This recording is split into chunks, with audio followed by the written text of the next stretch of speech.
भारत से जारी तनाव के बीच पाकिस्तान के प्रधानमंत्री शहबाज शरीफ डर के साए में जीने के लिए मजबूर हैं।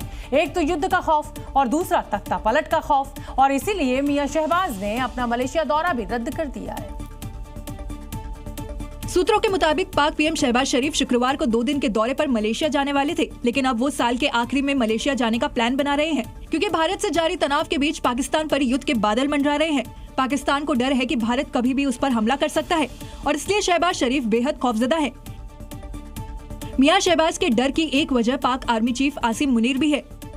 सूत्रों के मुताबिक शहबाज को भीतर घात का भी डर सता रहा है। पाक आर्मी चीफ युद्ध के माहौल का हवाला देकर शहबाज का तख्ता पलट कर सकता है। हालांकि इन दावों के पक्ष में आधिकारिक रूप से कुछ सामने नहीं आया, लेकिन पाकिस्तान में सेना के सत्ता कब्जाने के इतिहास को देखते हुए ऐसे दावों को हवा मिल रही है, और इसलिए ये भी सवाल उठ रहे हैं कि आखिर शहबाज शरीफ ने अपना मलेशिया दौरा क्यों रद्द किया। क्या जंग से पहले शहबाज शरीफ अपने ही जनरल से डर गए? बिना होमवर्क पूरा किए अगर बच्चा क्लास में जाएगा तो मुंह लटकाना ही पड़ेगा। कुछ ऐसा ही पाकिस्तान के साथ भी हो रहा है, जब पहलगाम पर यूएनएससी में मियां शहबाज की फजीहत हो गई और पाकिस्तान की पोल खुल गई।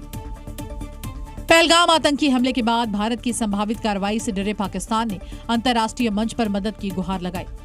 शहबाज की फरियाद पर यूएनएससी ने बंद कमरे में बैठक की, लेकिन जब पाकिस्तान से सवाल पूछे गए तो उसके मुंह पर ताले लटक गए। यही नहीं, यूएनएससी ने पहलगाम पर फॉल्स फ्लैग की कहानी को सिरे से खारिज कर दिया। यूएनएससी ने न केवल पाकिस्तान के आरोपों को खारिज किया, बल्कि उसे आतंकवाद और युद्ध की धमकी को लेकर फटकार भी लगाई।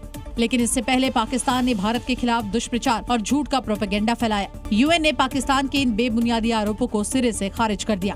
पाकिस्तान की बेइज्जती का आलम ये था कि उसे यूएनएससी चैम्बर भी नहीं मिला। पाकिस्तान ने ये बैठक भारत की संभावित सैन्य कार्रवाई का डर जताते हुए बुलाई थी। तर्क था कि भारत कभी भी हम पर हमला कर सकता है, इसलिए दुनिया को हस्तक्षेप करना चाहिए।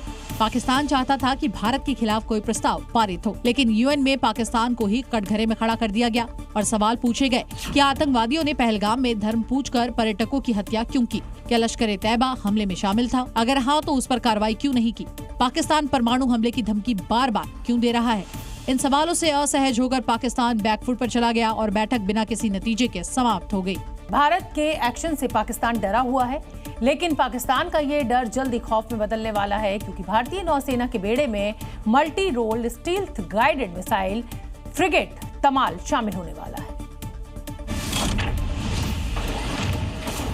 पहले से ही समंदर में कमाल दिखा रही इंडियन नेवी तमल के आने के बाद ऐसा धमाल मचाएगी कि पाकिस्तान दहल जाएगा, और यही उसके खौफ की सबसे बड़ी वजह है, क्योंकि ब्रह्मोस मिसाइल से लैस तमल रडार की पकड़ में भी नहीं आएगा।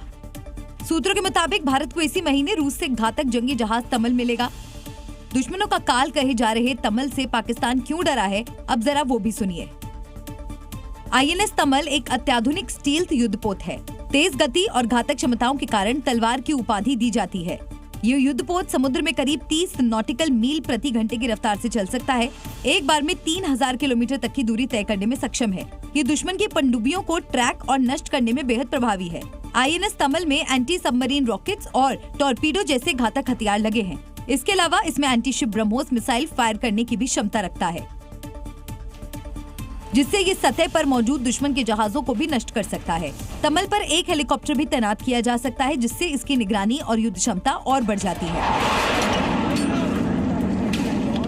भारत से जंग की आशंका के बीच तुर्की ने भी पाकिस्तान के लिए अपना युद्धपोत भेजा है, लेकिन भारत की नेवी के एक प्रहार से ही पाकिस्तान के सभी मंसूबे धुआं-धुआं हो जाएंगे।